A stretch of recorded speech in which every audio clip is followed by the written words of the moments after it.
మనకి చిరునామా లాంటిదండి అది. మనకి శక సంవత్సరం అనేది చిరునామా లాంటిది.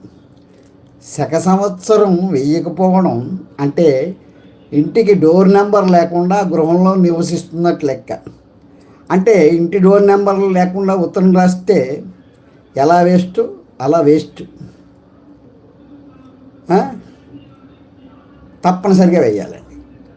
తప్పనిసరిగా అందరూ తెలుసుకోవాలి. భారతీయ కాలమానం క్రీస్తు శకం అన్నది అది పరాయి దేశం, పరాయి మతం లెక్క. శాలివాహన శకం అంటే గౌతమి పుత్ర శాతకర్ణి శక్తులను ఓడించిన విజయ గుర్తు. మన రాజు, మన విజయం, మన క్యాలెండర్. దాన్ని వదిలేస్తే ఆత్మగౌరవం వదిలేసినట్టే నాకు లెక్క.